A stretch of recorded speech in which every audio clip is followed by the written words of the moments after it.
Good evening, everybody, and welcome back to the Golfing Dad's Tavern. Tonight on the Tavern, Scottie wins, Tigers exempt, protestors do what? And you can teach an old dog new tricks.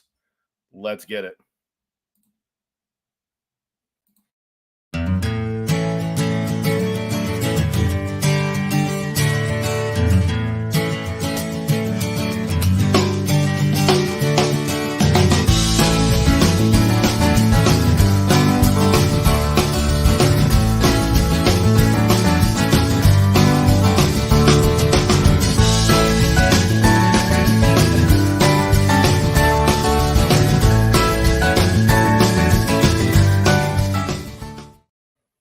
Good evening, everybody, and welcome back to the Tavern. We look a little different tonight. Everybody say hi, Brad. Hi, Brad. So Greg is on vacation. Dave will be joining us shortly, I believe. That was at least the last text message I got. So he will be joining us shortly. But Brad is filling in tonight with us. For those of you who know, Brad has been on our show before. Mr. Bradley Schubert. Brad, tell everybody your title. So I am the besides the worst half to Heidi Schubert. I am the worst half of Heidi Schubert. Yeah, I'm also the president of the Midwest Golf Association, Amputee Golf Association, and the trustee for the National Amputee Golf Association.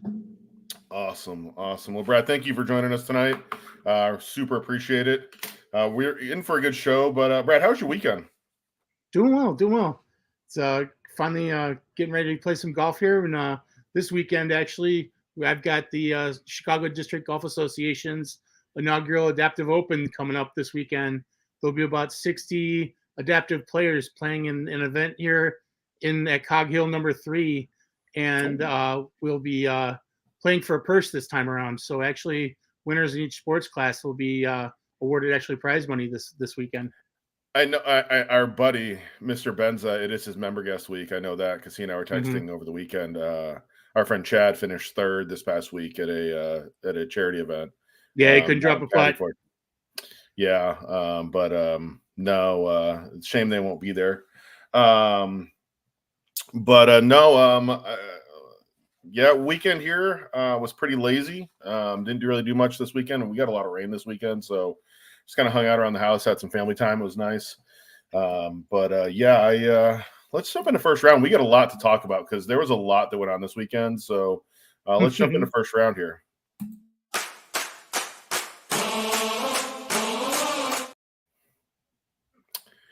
All right, Brad. So we're going to start. You want to talk about Tiger or do you want to talk about protesters? Let's talk about Tiger first. All right. So Tiger's exempt. Yeah. Tiger's exempt into all of the elevated events now going forward, as decided by the PGA Tour Policy Board, based on what he has done throughout his career. First off, we'll go over the facts of it. They're adding 2 spots into the elevated event. They're adding Tiger spot plus 1. So the elevated events will be 72 players. What's your opinion of that?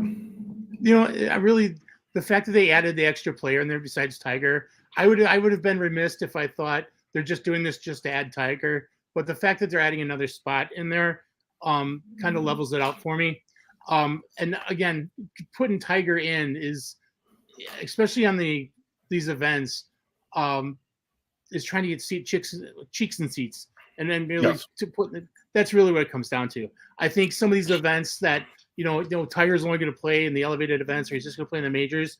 We kind of expected that, but for him to actually maybe play in a couple other events, if he can go as an exempt, it just helps. It helps the ticket sales at the end of the day. It helps the draw and it helps the game. I agree with you on the fact that it's great that they added the 2 spots. If they had gone and left it at 70, but Tiger got a spot, I think I would have had a bigger issue with it for the PGA Tour. So I'm okay with them adding 72 spot, making those events 72 spots. You hinted at something here, and I'm going to ask the question. Is he going to play in these? Like, you can give him the exemption all you want, but based on the schedule that we've seen from Tiger, and he's had the opportunity, whether it's Bay Hill or the Players, to play in March, When last year he said, I'm going to play once a month, and then he played Riviera and then didn't play again until the Masters. So he's had the opportunity. If he wanted to play Bay Hill, he can play Bay Hill whenever he wants to. All he's got to do is call tournament office, and they're going to be like, yeah, we'll send you an exemption. You're good. So the question that I have is he going to even show up for this? Or is this just a, hey, we're doing this, but we're really adding 2 more spots to the event, and that's all we're doing? Well, in the end, I hope there's a draw from it. We all want Tiger to be better. We all want to see Tiger the way he was, 5-6 years ago, even before then, post the injury, post the car accident, and everything else. Can he do it? I think we've seen it. We've seen enough evidence that he can't walk 4 days in a row, especially even 2 tournaments in a row. So, I'm at the point as a viewer where I'm pretty satisfied watching Tiger for the major events. I hope he gets, one finds lightning in a bottle and is able to get 1 or 2 more events, under his belt. But I don't think he's going to be winning championships. But he's definitely going to be a draw if he's there. Correct. And that's where I think we're going to see Tiger is if he is that draw, if he is going to come in and play these events, is it Bay Hill or the Players that they let him play in, that he shows up and plays in March? Is this the chance to get him into, I don't think if they leave the Hartford spot, not knowing what's going on with the PGA Tour schedule for next year, but if they leave that Hartford spot post US Open, I don't think we see him in Hartford after the US Open. No, I don't. No. Bay Hill and the Players make a lot of sense in that they're flat golf courses. There's not a lot of elevation change. You can just go out there and walk the golf course, and it's really not. I mean, there's a little elevation at Bay Hill, I'd say there's more elevation at Bay Hill than you have at Sawgrass, but you still don't have a difficult walk of a golf course.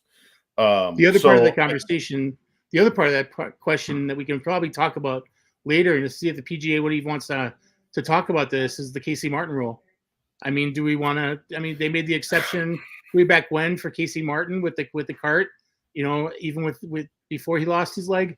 Would they do that for Tiger? I mean, I could see them with them making a special exemption for Tiger to come out and play in these events. I could see them going, well, Tiger, you can have a cart when you play too. I mean, knowing that here's the issue that I have with the Casey Martin ruling, and I will just go and tell you my opinion of that. If you're going to go down the Casey Martin ruling, and Brad, you'll understand this. Casey Martin had a debilitating. It wasn't an injury. He was handicapped. And with Casey in the situation that he was in, compared to Tiger getting hurt in a car accident, I don't necessarily know that I would go down that rule, and I don't think Tiger wants to go down that rule. Now, here's the other question that came up is Nuclear Golf reported today is that the Champions Tour is having conversations with Tiger and themselves about already setting up for Tiger to play in the Champions Tour. Now, I think that has a much better chance of that happening. He's almost 50, of course. Well, yeah, but here's the thing: out on the Champions Tour, he can ride a cart. You're looking at 3-day events. You're looking at just going out and, I think we see more of that happening than I think you see anything else going on than him playing all of these signature events. I just don't see it happening. I really don't. Yeah. Unless they know something that we don't and they haven't led on to it, which there's always a chance, because when was the last time Tiger was honest about his health? Because the next time will be the first. So I think that will be something that we'll have to keep an eye on as things move forward with this.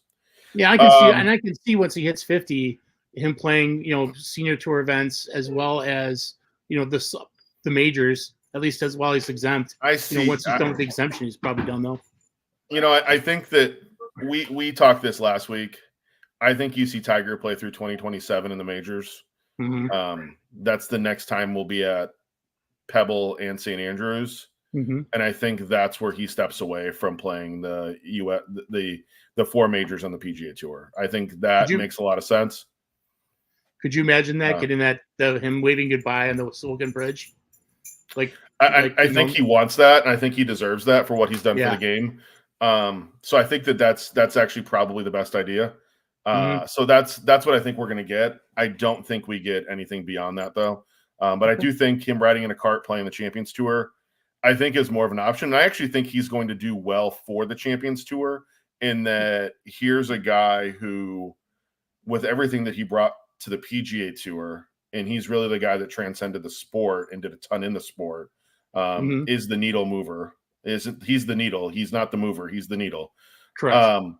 I think he can do a lot for the Champions Tour, increase purses, increase exposure, and all of that. So I think it actually could be good for him to play at least a couple years out there. Absolutely. Next conversation. You and I talked, then we texted. I think the funny part, the protesters in Hartford, that actually wasn't. This Stop Oil group also protested the DP World Tour event and blocked traffic to the point they had to delay tee times on the DP World Tour for 2 hours for their final round on Sunday. It's not the first time we've had this happen in golf. You've had last year at the British Open, it happened. Billy Horschel had to help the police arrest some people. And then there was the protester running around naked. It was behind Daly, I believe it was. Might have been with the 19th hole written there. Yeah. And then you had Webb Simpson and the Birdman that came out and was squawking like a bird when he won at Olympic. So this isn't the first time that this has happened at any event in golf. My problem is, and Brad, you talk to me, I want to hear your opinion. The bigger problem that I have is that TV already has, no matter what sporting event they're at, they have plans in place so when that happens, cameras don't show what's going on. Yeah. Is that a problem? It's as much of a problem as the guys yelling "Baba Booey" after every swing, or some other nonsense. Players when there has to be a level of decorum and etiquette for everybody going to a golf. When you have people run onto a field of play, whether it's a baseball game or a football game, or even in this case like golf, I'm glad they arrest them and disqualify him from coming back to the event. But you got to give props to that security guy with that 2-point tackle, man. That was fantastic. Okay, better tackle, that one or the one on Adam Hadwin in Canada last year? Oh, Hadwin's tackle was better by far. because it was Hadwin. Come on. It was the unknown security guard. I mean, having a golf pro, you don't let go. Golf pro is going to be a great tackler. The security guy, you kind of expected it. It's part of their training. Yeah. But, good. I think that here's my take on this. And it's happened in sports all over the world. It's a dangerous thing that you run into. Somebody ran across a baseball field the other night. And that in itself was scary to watch. And then took out literally, like, they went after him and he like flipped over the line. Oh, look who's joined us now. Oh, welcome. Hello, boys. Say hi, Dave. Dave, thanks for showing up tonight. Hey, yeah. Better late than never. Good to be here. Good to be seen. I think that when you get this safety issue of player safety, you run down this risk of. I notice nobody ever does it in a football field, and the first person that does that's going to meet, I don't know, any of those guys in pads running across the middle, like, I'll laugh at, because that's going to be hilarious to watch. Ray Lewis taking out somebody. Ray Lewis taking out somebody. That's right.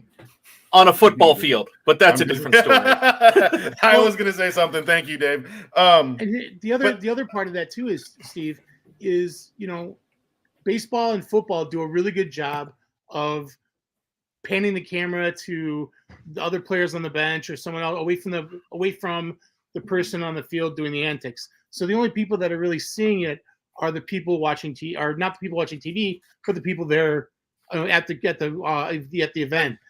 Golf really doesn't pull up your phone and open TikTok or Instagram, because then you're going to see it. Everybody's got the next thing you see. Mm-hmm. I mean, it hits the algorithm real quick. But on the national networks, though, you don't see even hockey with fights. I mean, you don't really see fights that much because they cut it out and look at the coaches, or they show what caused the fight or something along those lines, but not the actual fight itself. And it's just that's the NHL trying to get better with their image. But you have the same issue with with players. The problem is with the golf is they don't have a bench or something else they can focus on, or the cart girl or anything else like that. They've got to focus on the event that are going on, especially on the green. So they don't really have that second shot option. Yeah. No, and again, all cameras were on 18. It wasn't like they could go to a different hole. Mm-hmm. It was the last no, I was watching that live, and Will was watching it with me, and he goes, "There's somebody running down the hill." Mm-hmm. So I was, I know I'm late to the show here, but I think all in all, it was handled really well. The other problem that you have is you run into this. The bigger issue is how did they get in, right? Like there's the question of how did they get into the golf tournament? Because we've all been to a golf tournament. You have to go through security, mm-hmm. and now they do metal detectors and everything else. Now I'll say this, Dave, you and I have been to Bay Hill, right? Brad, I know, drink. Can't type it. I can't tell you how many of my friends are like, "Oh, I'm just going to park at my buddy's house and hop over the fence." Yeah. So there are ways to get into the only golf tournament that you can't just hop over the fence and get into is Augusta. Speak of the devil. But here's the thing, it was a powdery substance that could have been brought in a plastic bag. It's food that it could have gotten into. Funny enough, those are smoke grenades, and do you know what those things use for the accelerant in them? By yes, the way? I do. Diesel fuel. So the Stop Oil guys were using smoke grenades with diesel fuel in them. So yeah, I played enough paintball and used enough smoke grenades. So yeah. So but yeah, I think that they're running this risk. I think that there's going to be a problem at some point. I don't want to see a player get hurt, and that's my biggest fear of all of this is seeing a player get hurt. So I think that they need to really take a long, hard look, and I do think security did a great job. The takedown and the tackle were great. Yeah, they were. They were great. So I think that kudos to the Connecticut State Police and the local police there in Cromwell. Kudos to them for doing a great job because they did a great job protecting the players. And I mean, he tackled him, and it was close to Tom Kim's line. I was more impressed that Tom Kim made that putt after the tackle right where it was. Like that was pretty impressive. So, all right. Well, let's jump in and let's jump into happy hour here. So, I want to be here, right? I want to be here, right?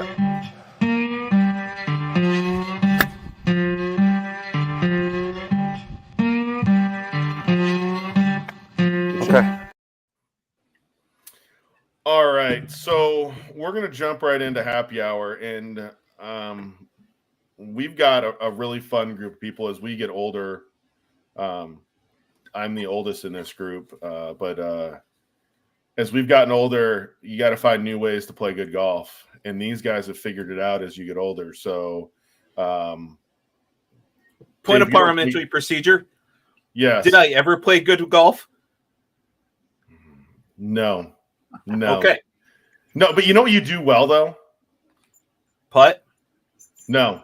I'm not even going to go that route. Go get beer. Go get beer. Go get beer. You're good at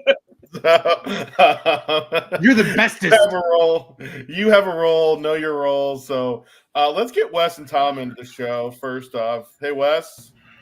Hey, Tom. How are you? Hey, fellas. How we doing? Hey, guys. How are you? Good. Everybody doing good tonight?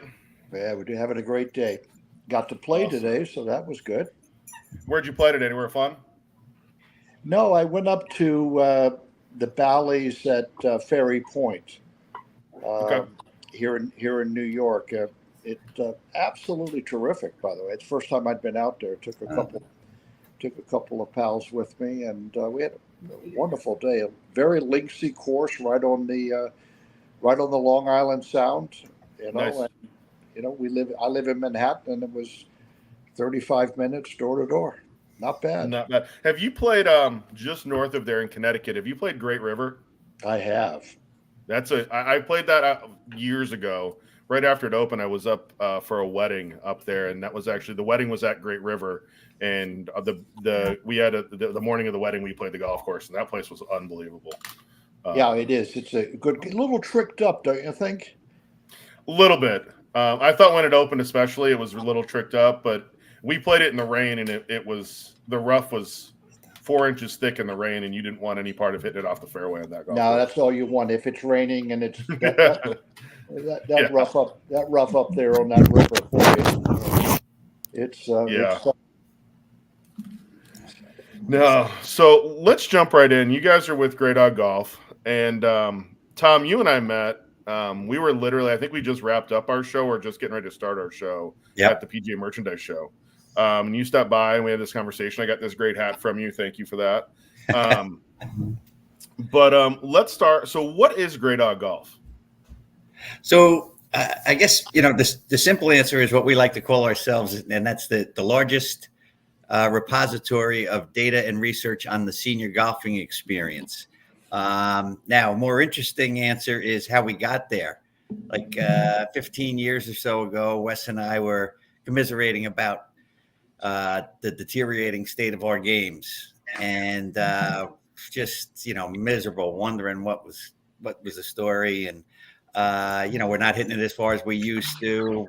We're experiencing more penalty strokes. We're 3-putting more greens. Can't advance the ball from the second cut. Just generally higher scores. And then the next day, increased muscle soreness and joint soreness and all that goes with it. So clearly it was age, and we started to talk to some of our other friends and playing partners, and they were experiencing the same thing. So we started to research and identify and test maybe some ways to overcome these negative effects of age on our game. And as you might imagine, we found a very receptive audience and realized we were onto something. So are you guys professional golfers by trade? We aren't, absolutely not. But it should be pointed out, Brad, that we do rely heavily on a team that work with us, of mostly Class A professionals, good teachers. One of which in our team is the great Chris Stout. He's absolutely amazing.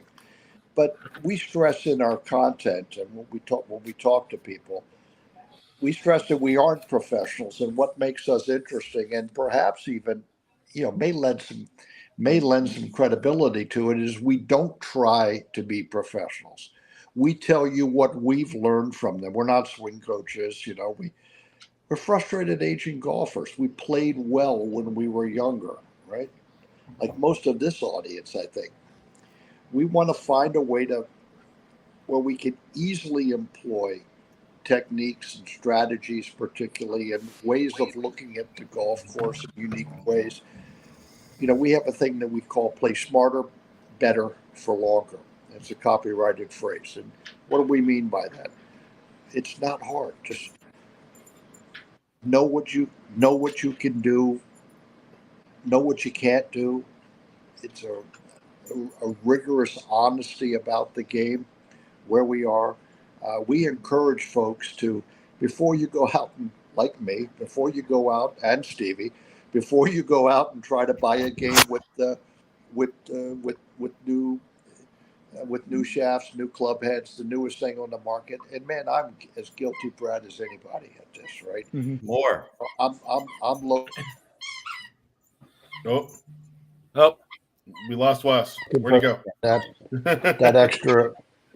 I'm looking for that extra 20 yards, right? So what we say is maybe that $600 or $700 might be better employed with some lessons and some understanding, and we try to bring that to it. First and foremost, we're researchers, right? Mm-hmm. As Tommy touched on that, when we make a piece of advice, and for example, we wrote an article about should you wear a glove, right? What if I told you that the answer is yes, by the way, and not for the reasons that you think. And you can look on our website and find this. But we're talking 124 shots from 6 different players, with a glove and without a glove, 3 clubs each, including some women golfer and some really quite old guys as well. And we came up with one conclusion. Look, wear your glove. It's not distance, by the way. That's not it's dispersion. Dispersion. Yep. Yeah, without the glove, you see it, Brad. Without the glove for a right-hand player, the right-hand side of the green and the right-hand side of the right rough comes into play. Why? We don't know why. It just does. Wear the glove. So, let's talk a little bit here about Gray Dog. As none of us are getting any younger. I got a haircut today, and the gray in my beard is showing out a little bit more than normal. Yes, there's advances in technology from way back from when Steve and I probably started golfing in the 80s and maybe hit a persimmon club or two. I had a couple persimmon clubs. So, yes, I learned how to play with them. But we all know Father Time is undefeated. What have you guys found is the best advice to give someone as they're getting older in the game of golf? Yeah. So, the first thing is you're right about Father Time and perfect record. Yeah, we need to embrace that. So we don't fight it. Okay, but that doesn't mean that you surrender and give up the game. Although we all threaten to do that after a bad round all the time. What we do have to do is approach the game differently. Instead of trying to overpower a golf course with brute force, which we may have at one time been able to do, we now have to take a more strategic approach to the game. So, for example, our research shows that 70% of the golf shots we take on course are within 70 yards of the hole. So let's spend more time learning and practicing pitching and chipping and putting rather than pounding drivers at the range for hours. So take a pitching and chipping lesson, or take a putting lesson. We always say practice with a purpose, and that means at our age we don't have the stamina to hit balls for hours on end at the range. So shorten your practice time and focus that time on a specific type of shot or a specific distance. Here's another piece of advice we give: stop trying to emulate the Mickelson flop shot or the spin and stop chip with a 60-degree wedge, unless or until you have perfected that shot. Chances are, if you're like us, which most of your audience is, you don't have the swing speed to make those shots. So most of our generation learned to chip and pitch with a pitching wedge or a less lofted iron, using a more manageable putting stroke, getting the ball on the ground quicker and letting it roll up. It might not be sexy, but we bet your results will be better using a technique that you know than something that you're trying that is maybe beyond your reach. The other thing we do is we do tell people, embrace technology, but just don't become solely dependent on it. We tell guys and girls to get professionally fit, as Wes was saying, and when you can, involve the teaching pro or your swing coach in that process. Fitting clubs to a particular swing is a very, very complex equation, and we say don't try to do it alone. And most of all, don't go online at night and order clubs without knowing your specs. No,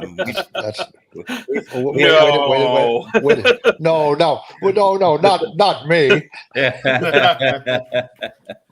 I've never had to explain a box showing up at the house. No, never. How about that? It's just like when the wife explains the Amazon order, right? Yeah, exactly. There's something else about that too, right?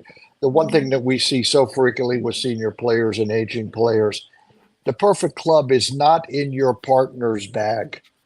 Nope. Right. You guys get it, right? It's like we have just a quick anecdote, right? We have a fellow that's on our advisory board, 79 years old. He is addicted to the game. He is a world-class leading ophthalmologist, one of the best in the world. There's a floor named after him in New York City. All right. He calls me up one morning and he says, "Man, I found a great club."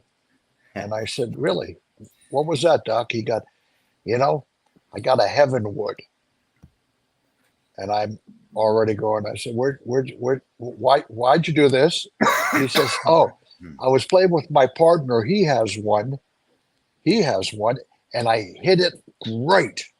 So I ordered it." Now, he plays in the same place Tommy does. I asked Tommy to go look in his bag about 4 months ago and tell me, is it there? It's not there. Here's the other thing.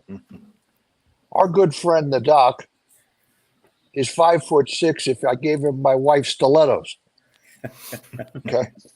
His playing partner is 6'2". A Heavenwood, Stevie, you know this, a Heavenwood is set up at between a 3 and a 4 wood shaft link with a 7 wood head, right? I mean, if you do catch it, on the odd chance as a 5 foot, you get me, guys. It's like it's not in your partner's bag, and because you hit it well on there, and we tell guys this all the time, and they fall in love with it. Another advisory member was smoking a cigar with me last week, and I said, he says, "Oh man, I really had good luck with with these wedges." And I go, "Yeah." He goes, "Yeah, I ordered them." And I go, "Great. What shafts?" He goes, "What?" The closest to us hurt the most. Right? Yeah. Yep. So guys, no, you're right. I'm an amputee golfer, and we have a lot of senior players that play, or gray dogs that play in our community. When you go to a tournament, especially for the adaptive tournaments, you're probably looking at, a good more than half of the players being of senior age, and that's 50 and over, 55 and over, depending on the tournament. Can your lessons be implemented with an adaptive golfer as well? Yeah, let me start with this, Tommy, and then you can finish up. I think so. I think so, Brad. And the reason is that we're not asking you to do anything that you physically can't do. We're just asking you to look at the golf course differently. Mm-hmm. And that's I guess the key takeaway, the key learning that we have when people come back to us, and is they say, "Wow, that really helped me." And then I press and I say, "Well, what was it that helped you?" It says, "Well, knowing that I just can't get to that right side of number 15 anymore, so I shouldn't try," right? And I go, "Go ahead and finish the thought," right? And it's always about having a place to hit it. Tommy is really good at certain things, and he breaks this down so succinctly. We hear a lot of times on the PGA Tour, watching on television on Saturday and Sunday, this phrase, "That's a perfect." What he's trying to do, he's looking at that bunker as his miss. Okay. Or he's looking to Pinehurst last week. I have a lot of history at number 2. None of it very good, but there's there's certain areas there you have to find your way to the ball, right? And the ball's going to roll off, so know where that is, right? We don't call those misses. We actually call those targets, right? That's where I'm trying to hit. I'm deliberately trying to hit it into that alley 20 yards short of the green, right? That's the way we approach this. We also ask people, Brett, and particularly with your, I've been thinking about this all day, particularly with your amputee audience. Honesty has been forced upon you, and embracing that in the golf game is something that we find very, very difficult to do, right? Know exactly what you can do. If you know what you're able to do, you will play better. Mm-hmm. right? I haven't said anything about not knowing what you can do or what you can't do, but knowing what you're able to do will enable you to play better. And as your guys practice and as they work on things, they'll find shots that work for them every single time. And we'd love to develop some.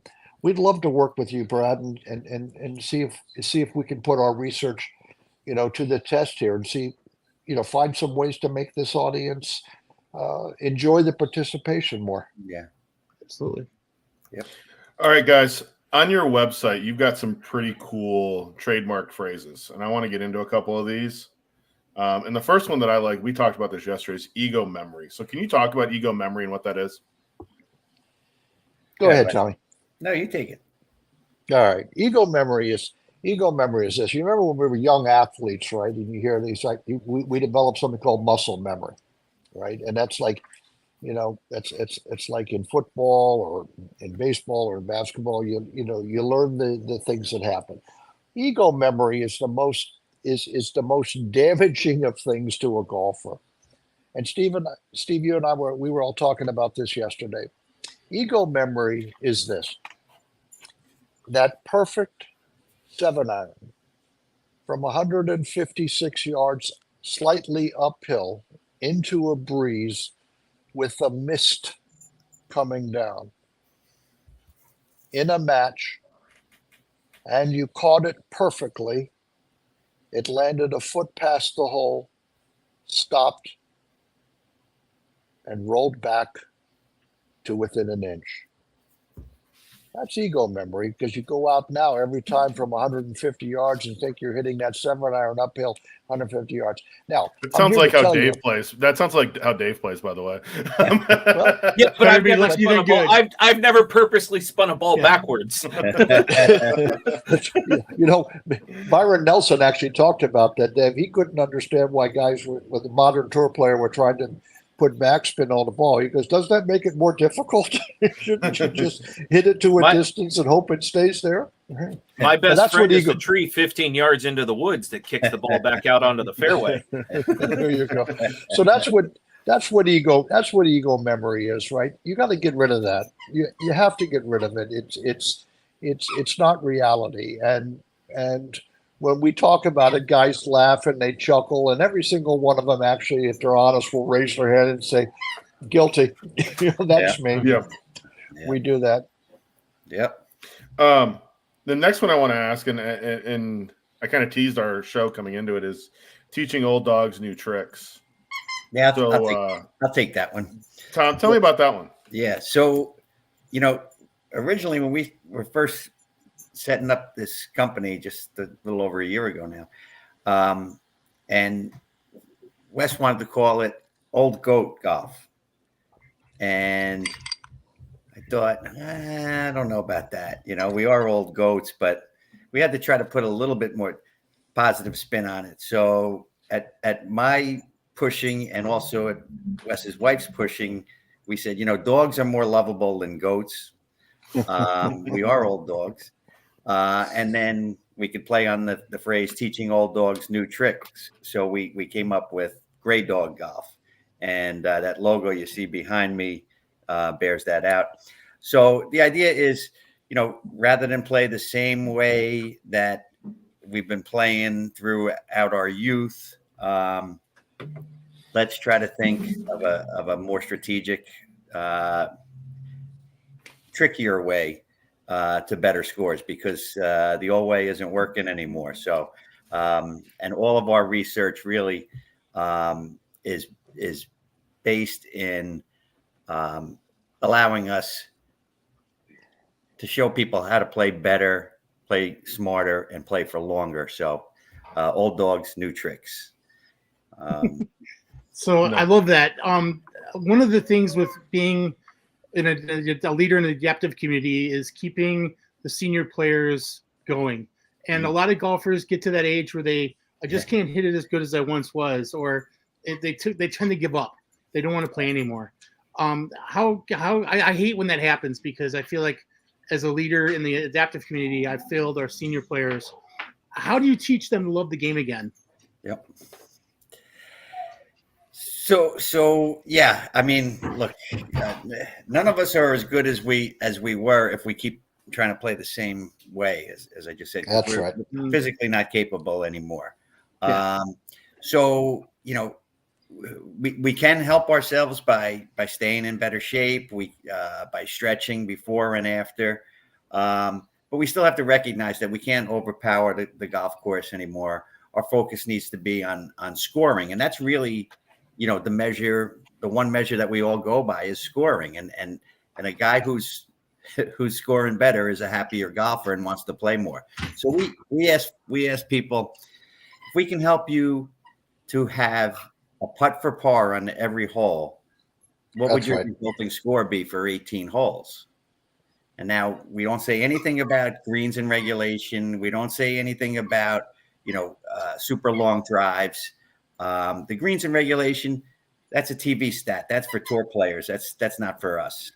But by playing from the fairway, by staying out of that greenside bunker, by avoiding penalty strokes, by understanding, and this is an interesting point we haven't really touched on, understanding how the architect designed the golf hole. And by knowing your game, knowing your carry distance, you'll gain a much better chance of having that par putt on every hole. And you'll watch your handicap go way down very, very quickly. Wes, you want to take that point on the architect for a minute? Yeah. So one of the things I've studied quite a bit is architecture on the golf course, and also have been lucky enough to own a couple of golf courses and have some built as well. One of the things I can tell you where the owner saves money is behind the green. Okay, right? If you look at a golf course, most golf courses have the greens are trapped. We agree, right? There's always going to be a front right trap. That's for you, right? It's right. You know, just as Tommy mentioned, 70% of shots are from 70 yards in. 67% of golf shots that are missed short, and 70% of those are missed right. Okay, so if you just do that, that's that front right bunker. It's there for you. Here's a quick one that we do. You know, on your watch, you see the three numbers, front, middle, back. Mm-hmm. Tommy likes to say that's one number too many, right? Stop worrying about that. Stop worrying about that front number. Divide the green in half, right in the middle, and focus on the back half of that green. More putts are made from pin high than are equal distance from below or above the hole. Hear what I said again.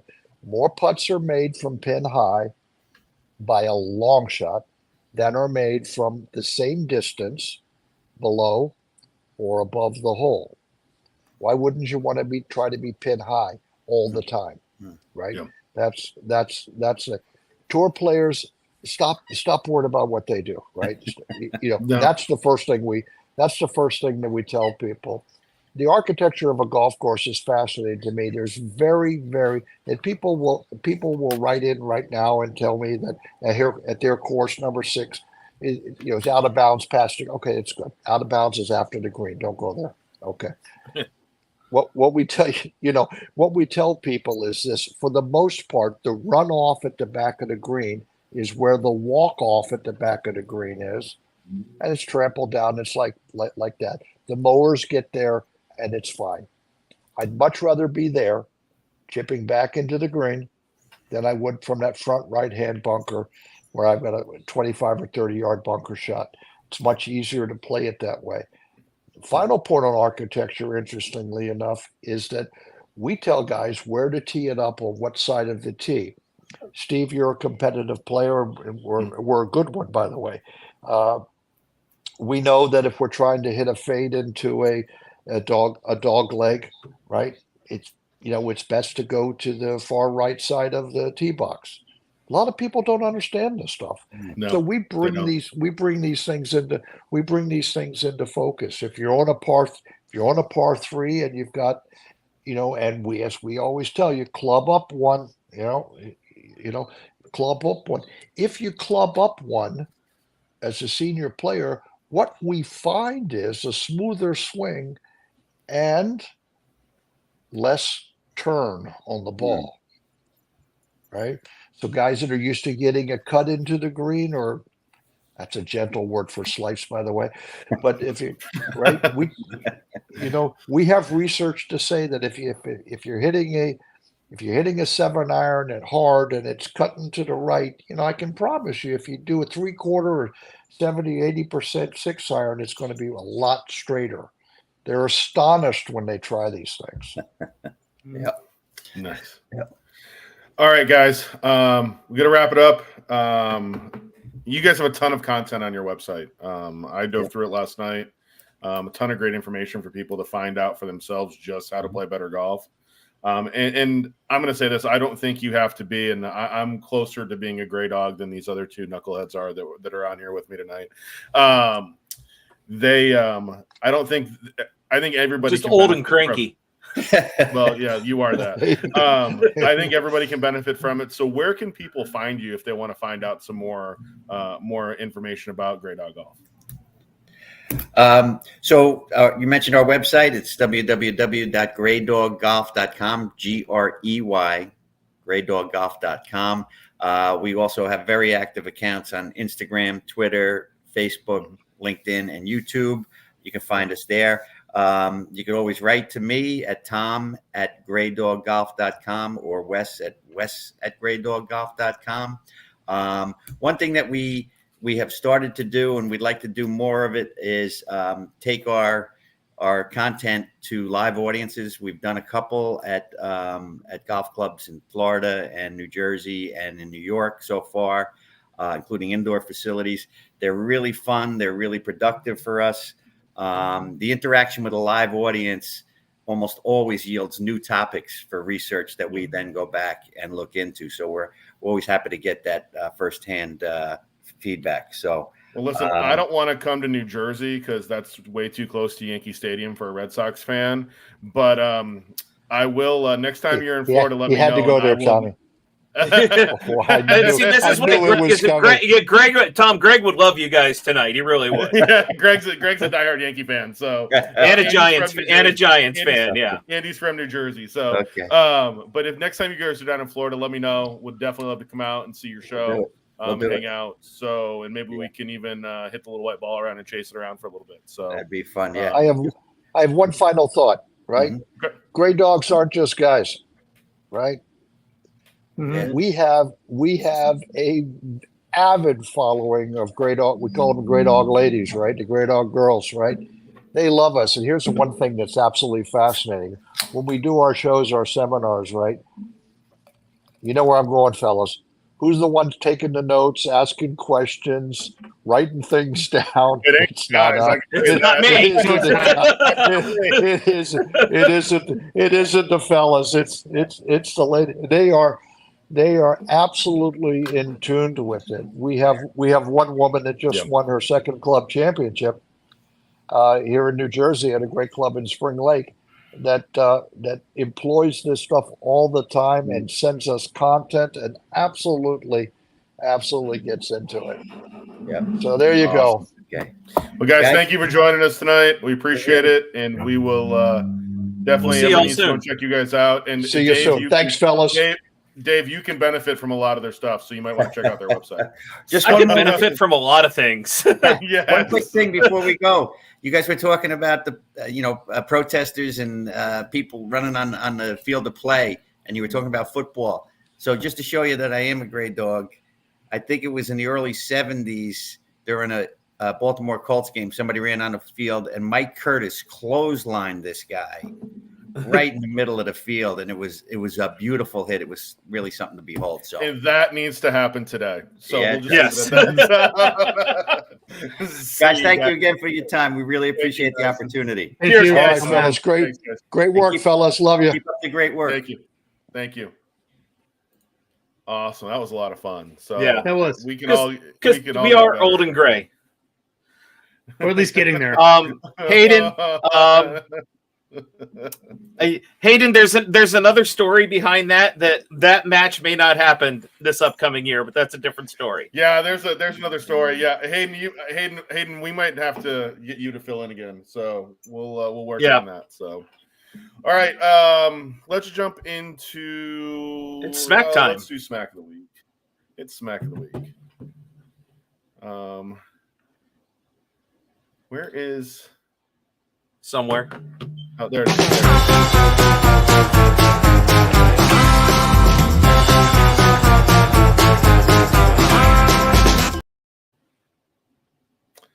Man, that Bridgestone mindset, such a good golf ball. There it is. There's the mindset. This week's Smack of the Week is a true smack. This is someone that could benefit from the mindset golf ball, focusing on where to hit it, and would probably make better contact. We'll just leave it at that. And some gray dog clinics. Yes.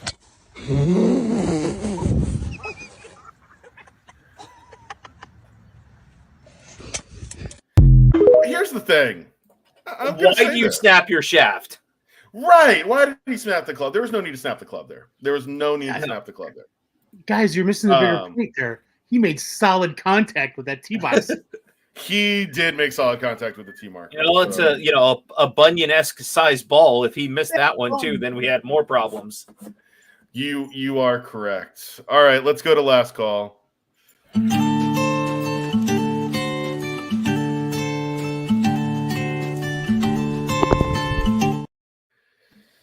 All right, so last week, Scottie wins again. Yay! I don't think any of us were really surprised there, were you? I mean, I tell you what, Finau and Ashke really, outside of Tom Kim, I think we're the two closest. I know Tony fell off there with going into the water on 16. What was Scottie, that shot, by the way? That wasn't even. He was 15. Close. Looked like I hit it into the water there. Correct. Do you think he mishit? Do you think he mishit that one, or was it? I think he pulled a Tim Cup and looked up at the golf gods and the breeze, and they said, "Nope, you're not winning today."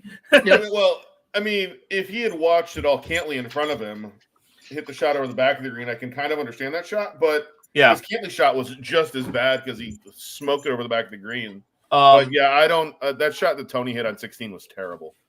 And I think, Ashke really got out of it when he shanked the driver into the woods and it monkeyed out for a 180-yard blind shot on a drivable par 4. I'm going to be honest with you. That tee shot is really weird on that golf course. Especially for a left-handed golfer. Correct. It's a hole that goes left. It's an uphill shot that lands on a downslope. It's a weird tee shot. It really, truly. And the hole's 410 yards. But Tom Kim really gave it a really good run there. It was Scottie's to lose, and he almost did. He did. And then Tom Kim went and put that shot in the bunker on the playoff hole. I honestly think, well, first off, there was the wrong club from the fairway. When they said 111, he had lob wedge out. I was like, Tom Kim doesn't hit it that far. Wrong club. No. Second problem. Even his caddy said you need +7. And the other problem. And his caddy's a really good freaking caddy. Like, that's Webb Simpson's old caddy, Paul Tesori. But I think the bigger problem that I had with Tom Kim was he had no feel with his putter coming in, especially on lag putts. Like, the putt he hit on 17 that he rolled past the whole 6 feet, like, he hammered that thing. And I was like, what are you doing? Like, what is this? Like, Scottie lagged it down there close because he was like, let me just go tap this in, get my par, and get out of here. But that's where I was really disappointed in what Tom Kim did, because I was like, he had all the ability to put pressure on, and he had no feel with his putter. And I was like, how are you in a playoff when you had no feel with your putter? And then he just cans. He almost jars the shot on 18 coming into the green, and then makes probably the hardest putt he had all day after 10 minutes of people get taken out in handcuffs. By the way, we didn't get into this. There's a report that some spectator knocked one of those people out, like went Chris Tucker on him and was like, you got knocked the out on the way out while the dude is being held by police. So You look like, at that "Whoa, video, wait, That person shall remain anonymous. I haven't and- seen that video, but I want to see it. So Yeah, see if it's Smack of the Week yeah, next no, week. So right, because that would have been Smack of the Week because I would have cheered that one on. Yeah. But yeah, no, I think that great event in Hartford. There are questions. Yep. Should that be a signature event? We debated it last year. I don't want to rehash that again this year. Nope. I don't mind an easy event coming off the U.S. Open. It's a fun event, and it's an event that the players like playing. So let's leave it where it is. On to Dave's favorite event from last year. Yes. Rocket Mortgage. The Rocket Mortgage and picking Ricky to win. I had Ricky to win last year. You did have Ricky to win last year. I do think another good event. I don't think Ricky's quite playing up to form again to defend his title. My 2 cents. But let's get into odds. We'll get into picks, and we'll Hey, before we get go to from odds there. and stuff, do I get to pick Greg's pick? No, you get No, your own we pick. have his pick. You do get to We pick have though. Greg's We'll let you pick. pick. We'll We let you have pick. Greg's pick. I mean, All right. I do like that idea, but he, unlike Dave a couple weeks ago, he actually sent his pick in. So Yeah. all right.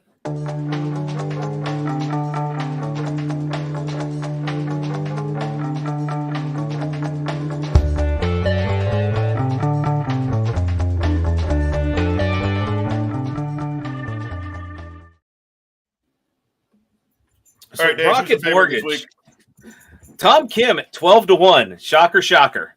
Cameron Young. Where's Mr. 13th player to shoot 59? Congratulations, Cam. 16. 16-1. Again, I need to see him Ashke- win. I need to see him win. He's another guy on tour that shot 59 that didn't win. Yep. Ashke and That list is longer Minwoo than Lee the at guys that 20. Okay? Taylor Pendrith and Stefan Yager at 25. Steven Maverick Jager. at- Okay, cool. Steven, whatever. Steven Jager, yeah. Steven Jager, Stefan Yager. I just went full You German there. you thought it was Yarmir's brother for some reason. Yeah. I don't know. Maverick McNeely at 28. Alex Noren at 30. Aaron Rye at 30. Keith Mitchell at 30. Last year's the defending champion, Ricky Fowler, coming in at 50-1 right now. 50-1. Okay. 50-1. So there you have it. I have the honors here with me being talked into taking Scottie last week. So thank you, Steve and Greg, because I wasn't to take Tony Finau. I'm taking Tom Kim this week. Okay. Greg has this. Who has the second pick? Me or Greg?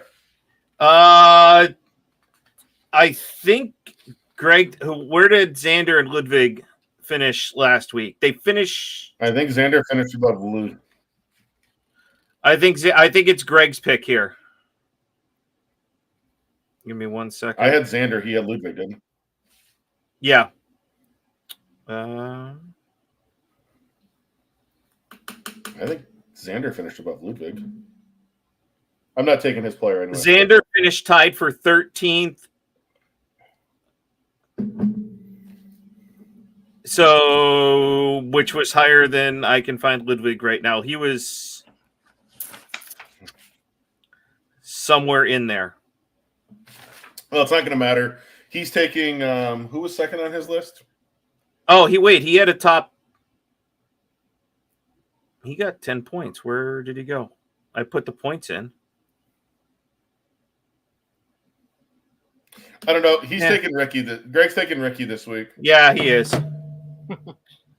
And I'm going to go ahead and I'm going to take a name you've already mentioned. I think it was 20-1. I'm going to take Maverick McNeely. I've had Maverick earlier this year. I think that's a good pick. Coming into this tournament, it'd be a good one for him to win for his first one out there. So, Brad, who do you like this Brad, week? who you got? Well, I mean, Greg stole my thunder again because I really wanted to pick Ricky Fowler. But we'll go Cam Young. All right. Okay. I like it. I Um, like it. yeah. All right. You can do that. All right, guys. Well, great show. Brad, thank you for filling in. Absolutely. It's a blast, Dave, guys. nice as of always. you to join us. Better late than never. Hey, And responsibilities. Some of us have them. Some of us don't. Yeah. Okay, cool. Well, I hope everybody has a good week. We'll see you next Next Tuesday next Tuesday. Where is in July. I'm looking for the where we don't have the exit video. Well, thanks, American Fit and Bridgestone Golf. Yeah, and thank you, this is American a- Fit and Golf. And This is a Golf and Dad's Tavern production. And there we go. And there we go. All right, everybody. Have a good week. We'll see you next week. Cheers, y'all. Cheers.